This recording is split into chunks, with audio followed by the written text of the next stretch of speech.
ഇത് അയാളുടെ കാലമല്ലേ എന്ന് പറഞ്ഞ ഡയലോഗ് കേട്ടിട്ടുണ്ടോ? രാവണപ്രഭു സിനിമയിലെ ഡയലോഗാണ്. അതായത് നമ്മുടെ ഈ അച്ഛൻ മോഹൻലാൽ, അതിനകത്ത് നമ്മുടെ മംഗലശ്ശേരി നീലകണ്ഠൻ പറയുന്നതാണ്, ഇത് കാർത്തികേയൻ മുതലാളിയുടെ കാലമല്ലേ എന്ന് പറയുന്ന പോലെ ഇത് ഇന്ത്യയുടെ കാലമല്ലേ എന്ന് ഇപ്പോൾ ഒരാൾ പറഞ്ഞിരിക്കുന്നത്. ഇനി പറഞ്ഞത് ഡയലോഗ് മാത്രമല്ല, സത്യമാണ്. അത് ഇനി ഈ ലോകത്തിൻ്റെ നിർമ്മാതാവ് എന്ന് പറയുന്നത് ഇന്ത്യയാണ്. ഇനി വഴി വെട്ടി തെളിക്കാൻ പോകുന്നത് ഇന്ത്യയാണ്. ആ വഴി വെട്ടി തെളിക്കേണ്ട കോടാലി ഇപ്പോൾ ഇരിക്കുന്നത് ഇന്ത്യയുടെ കയ്യിലാണ് എന്ന് പറഞ്ഞത്.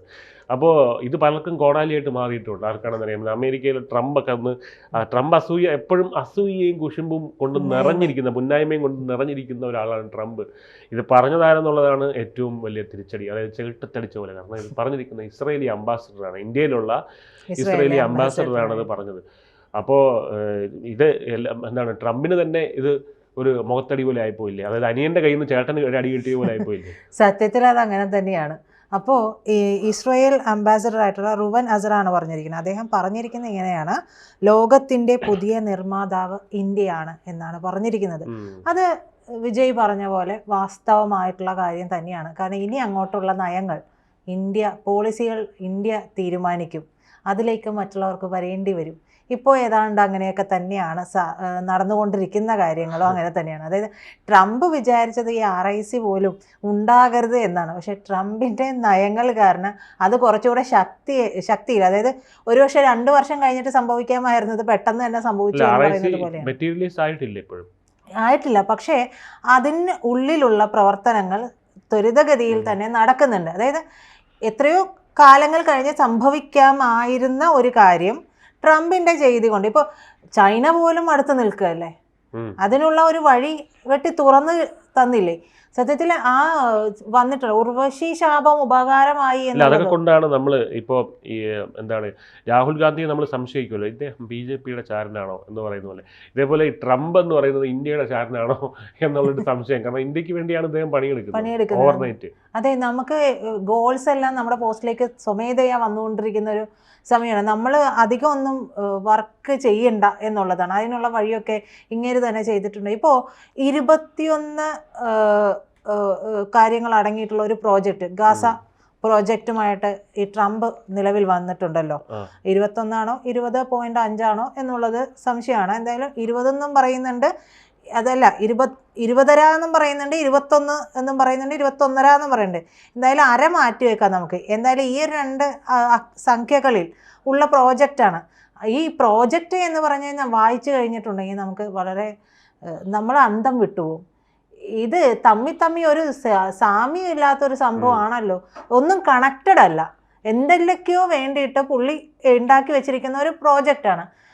അതിനിടയിൽ ഖത്തർ ആക്രമണത്തിൽ ട്രംപല്ല നെതന്യാഹു മാപ്പ് പറഞ്ഞുകൊണ്ട് രംഗത്ത് വരികയും ചെയ്തു. അപ്പോൾ ആളുകൾക്ക് മൊത്തം സംശയമാണ്, ഇതെന്തോന്നൊക്കെയാണ് സംഭവിക്കുന്നത്. ഇത് ഇപ്പോൾ തന്നെ അടിച്ച് തകർക്കുമെന്ന് പറയുന്നു. അതിനിടയിൽ അവിടെ ആക്രമണവും നടക്കുന്നുണ്ട്.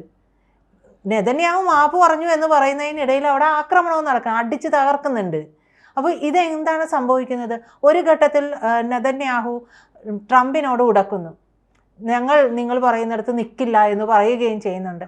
ഈ പറയുന്നതിനിടയിൽ ഈ എന്താ പറയുക, പരസ്പരം ചേരാത്ത കുറച്ച് കാര്യങ്ങൾക്കിടയിലാണ് ഈ പറയുന്ന ഇസ്രായേൽ അംബാസഡർ റുവൻ അസർ പറയുന്നത് പുതിയ നിർമ്മാതാവ് ഇന്ത്യയാണ്.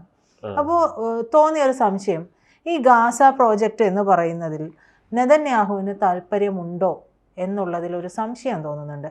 കാരണം നിർബന്ധിതമായിട്ട് അല്ലെങ്കിൽ നിർബന്ധിക്കപ്പെടുന്ന ഒരു സാഹചര്യം അവിടെയുണ്ട്. കാരണം ഈ ഇസ്രായേൽ നിലനിൽക്കണമെന്നുണ്ടെങ്കിൽ അവിടെ അമേരിക്ക വേണം.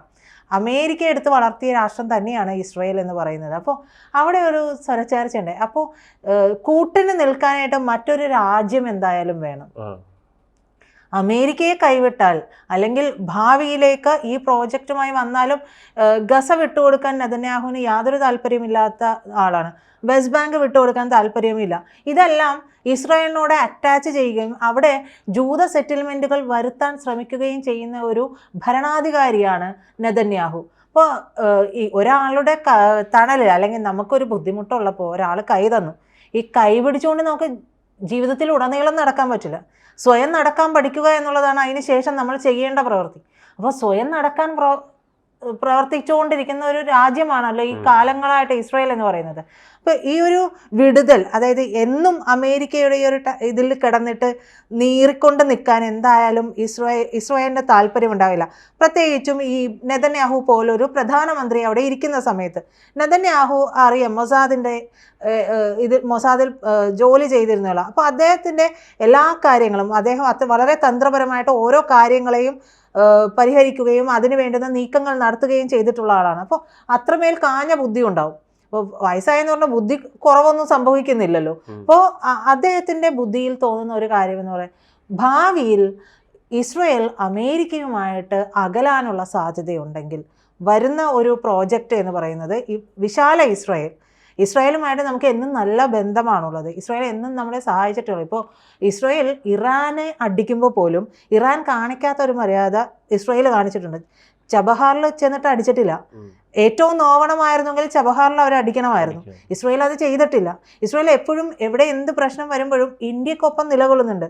ഒരു പക്ഷേ ഖത്തർ ആക്രമണം, പക്ഷേ ഇസ്രായേൽ അമേരിക്കയിൽ നിന്ന് അകലുമെന്നുള്ള ഒരു വിദൂര സ്വപ്നം മാത്രമാണ്. അതിനുള്ള സാധ്യത കുറവാണ്. കാരണം അമേരിക്ക എന്ന രാഷ്ട്രം തന്നെ ജൂഡോയിസം അല്ലെങ്കിൽ ക്രിസ്ത്യാനിറ്റി, ഈ രണ്ട് മതത്തിൻ്റെ മൂല്യങ്ങളിൽ അധിഷ്ഠിതമായിട്ട് നിർമ്മിക്കപ്പെട്ട ഒരു രാജ്യമാണ്.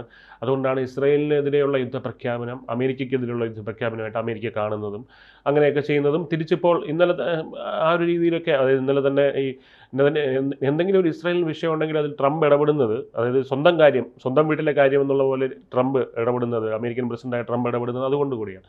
അപ്പോൾ ഞാൻ പറഞ്ഞു വരുന്നത്, ജൂതന്മാരും ക്രിസ്ത്യനും തമ്മിലുള്ള ബന്ധത്തിൻ്റെ അത്ര വരില്ല ഇന്ത്യയും ഇസ്രായേലും തമ്മിലുള്ള ബന്ധം. അതൊരു വിദൂര സ്വപ്നം മാത്രമാണ് അങ്ങനെ പറയുമ്പോൾ. അങ്ങനെയാണ് എന്ന് നമുക്ക് കരുതാം. പക്ഷെ എന്നാൽ പോലും ഞാൻ ചോദിക്കട്ടെ, ജൂതർ ഏറ്റവും സെക്യൂർ ആയിട്ട് ബാക്കിയുള്ള രാജ്യങ്ങളിലേക്കാൾ കഴിഞ്ഞിട്ടുള്ള ഒരു രാജ്യം എന്ന് പറയുന്നത്, ഏറ്റവും പ്രൊട്ടക്ഷൻ കൊടുത്തിട്ടുള്ളത് അത് ഇന്ത്യ തന്നെയാണ്.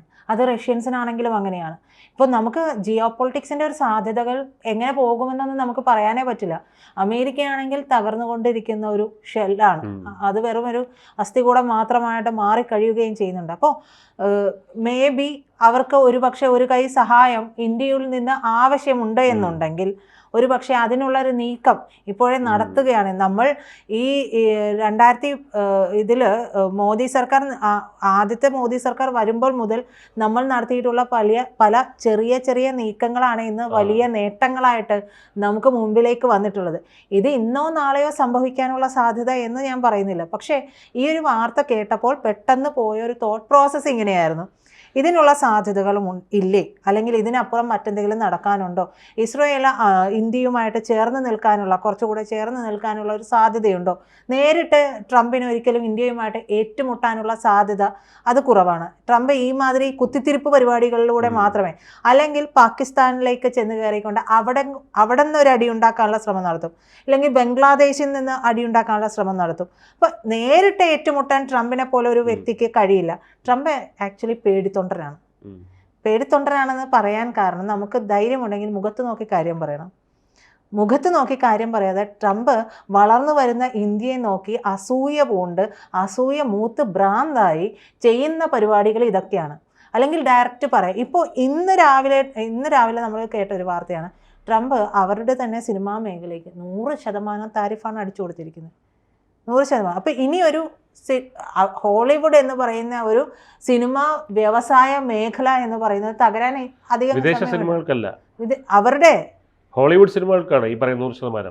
100%. അവരുടെ നാട്ടിൽ നിന്ന് മറ്റു രാജ്യങ്ങളിൽ പോയി എടുത്തിട്ടുണ്ടെങ്കിൽ 100%. ഇനി നമ്മൾ ചെല്ലുമ്പോഴും ആ തരത്തിൽ, അതായത് ഞാൻ ചോദിക്കുന്നത്, ഇപ്പൊ ഇന്ത്യൻ സിനിമകളോടെ പ്രദർശിപ്പിക്കുമല്ലോ, അല്ലെങ്കിൽ മറ്റ് സിനിമാ നിർമ്മാണമില്ലേ, അതുമായി ബന്ധപ്പെട്ട് ഇവർ മറ്റ് രാജ്യങ്ങളിൽ പോയിട്ട് ഷൂട്ട് ചെയ്യില്ലേ, അങ്ങനെ അങ്ങനെയാണ് എനിക്ക് മനസ്സിലായത്. ഷൂട്ട് ചെയ്യുന്ന സിനിമകൾക്ക് 100% താരം അമേരിക്കയിൽ മാത്രമേ ഷൂട്ട് ചെയ്യാൻ പറ്റുള്ളൂ എന്നുള്ളതാണ്. അപ്പോൾ അങ്ങനെ വരുമ്പോൾ അത് സ്വന്തം രാജ്യത്തിന് നേരെയുള്ള വെല്ലുവിളിയാണ്. എല്ലാവരും ക്യൂരിയോസിറ്റിയോടുകൂടി നോക്കിയിരിക്കുന്നത് അടുത്തത് എന്താണ്, ത്രസിപ്പിക്കുന്ന എന്താണ് വരുന്നത്, ഹോളിവുഡിൽ നിന്ന് വരുന്നത് എന്നുള്ളതാണ്. അപ്പോൾ അത് സ്വദേശിവൽക്കരണത്തിന്റെ ഒരു തീവ്ര മുഖമാണ് കാണുന്നത്. പക്ഷെ ആ തീവ്രത എന്ന് പറയുന്നത് സ്വന്തം ആളുകളുടെ നെഞ്ചത്തടിക്കുന്നതാണല്ലോ. ഈ സിനിമാ വ്യവസായത്തിൽ നിന്നും ഈ പറയുന്ന ഏതൊരു സർക്കാരാണെങ്കിലും അവർക്ക് കിട്ടുന്നുണ്ട് ഒരു വിഹിതം, അതുപോലും ഇല്ലാതാകാനുള്ള സാധ്യതകളാണ്. ആ സിനിമാ മേഖലയെ മുഴുവൻ ഇല്ലാതെയാക്കുകയാണ്. എന്തായാലും പറഞ്ഞു വന്നത് ഇതാണ്, പലതും അണിയറയിൽ നടക്കുന്നുണ്ട്. അത് ചിലപ്പോൾ ഇന്ത്യയുടെ നാളേക്ക് നല്ലതിനായിരിക്കാം, ഇസ്രോയിൻ്റെ നാളേക്ക് നല്ലതിനായിരിക്കും. എന്തായാലും ട്രംപ് അല്ലെങ്കിൽ അമേരിക്ക കൂട്ടത്തിൽ ഒറ്റപ്പെടുന്ന ഒരു അവസ്ഥയാണ് സ്വാഭാവികമായി ഉണ്ടായിക്കൊണ്ട്. അത് ഇസ്രായേലിൻ്റെ ഭാഗത്തു നിന്ന് മാത്രമോ ഇന്ത്യയുടെ ഭാഗത്തു നിന്ന് മാത്രമോ അല്ല, അമേരിക്ക ചെയ്തുകൊണ്ടിരിക്കുന്ന നയങ്ങൾ കാരണം അമേരിക്കയെ വെറുക്കപ്പെടാൻ തുടങ്ങിയിരിക്കുന്നു എന്നുള്ളതാണ്. അതൊരു പ്രസിഡന്റ് കാരണമാകുന്നു. ആ ജനങ്ങൾക്ക് ഒരുപക്ഷെ ഇത്രത്തോളം ഉണ്ടാകണമെന്നില്ല, പക്ഷേ ആ ജനങ്ങളോട് പോലും സ്വന്തം പ്രസിഡന്റ് ചെയ്തു വയ്ക്കുന്ന വലിയ വലിയ വിഡ്ഢിത്തരങ്ങൾ ആ ജനതയുടെ എന്താ പറയുക തലയിൽ വലിയ കൂടത്തിനടിക്കുന്ന പോലത്തെ തീരുമാനങ്ങളുമായിട്ട് വരുന്നുണ്ട്. അതനുസരിച്ച് ജിയോ പൊളിറ്റിക്സിൽ വലിയ മാറ്റങ്ങൾ വരുന്നുണ്ട്. എന്തായാലും കാത്തിരുന്ന് കാണാം ഇത് എന്തിനുള്ള പുറപ്പാടാണ് എന്ന്. പറഞ്ഞതിൽ ഒരു തിരുത്തും കൂടെ പറഞ്ഞിട്ട് നമുക്ക് ഒരു കൺക്ലൂഷൻ. അതായത് നെതന്യാഹുവിനെ പറ്റി പറഞ്ഞപ്പോൾ നേരത്തെ പറഞ്ഞല്ലോ, പ്രായം കൂടി എന്ന് പറഞ്ഞ് ബുദ്ധി കുറയില്ല എന്നുള്ളത് തെറ്റാണ്. കാരണം ട്രംപിൻ്റെ കാര്യത്തിൽ നമ്മൾ കാണുന്നത് പ്രായം കൂടുമ്പോൾ ബുദ്ധി കുറഞ്ഞ് ബുദ്ധി ക്ഷയിക്കുന്ന ഒരു കാഴ്ച കാണുന്നു. കാരണം ആദ്യ ട്രംപ് സർക്കാരിൻ്റെ സമയത്ത് ഇതിനേക്കാൾ കുറച്ചും കൂടെ ബുദ്ധി സ്ഥിരതയുണ്ടായിരുന്ന ട്രംപിനെയാണ് നമ്മൾ കണ്ടത്. ഇപ്പോൾ അങ്ങനെയല്ല. അതായത് ഓരോ മാസം കഴിയുമ്പോഴും ശരിയാണ് കൂപ്പ് കുത്തിക്കൊണ്ടിരിക്കുകയാണ് അദ്ദേഹത്തിൻ്റെ ബുദ്ധി. അതായത് ഈ പറയുന്ന പോലെ സിനിമാ മേഖലയെ അമേരിക്കയുടെ എല്ലാ ശക്തി കേന്ദ്രങ്ങളെയും നശിപ്പിക്കുകയാണ് ടാർഗറ്റ് ചെയ്ത്. അതായത് പൈസ വാങ്ങിച്ച് സ്വന്തം രാജ്യത്തിനെതിരെ പണിയെടുക്കുന്ന പോലെയാണ് ഇദ്ദേഹം അഹോരാത്രം പുതിയ പോളിസികളുമായിട്ട് വരുന്നത്. 3.5 കൊല്ലം കൂടെ ഇനി ഭരിക്കാനുണ്ട്. ഈ 3.5 കൊല്ലം കൊണ്ട് എന്തായിരിക്കും അമേരിക്കയുടെ അവസ്ഥ എന്ന് ചിന്തിക്കാൻ പോലും പറ്റുന്നില്ല. കൂടുതൽ വാർത്തകളും വിശേഷങ്ങളും നിങ്ങളിലേക്ക് എത്താൻ ABC മലയാളം സബ്സ്ക്രൈബ് ചെയ്യുക, ബെൽ ബട്ടണും അമർത്തുക.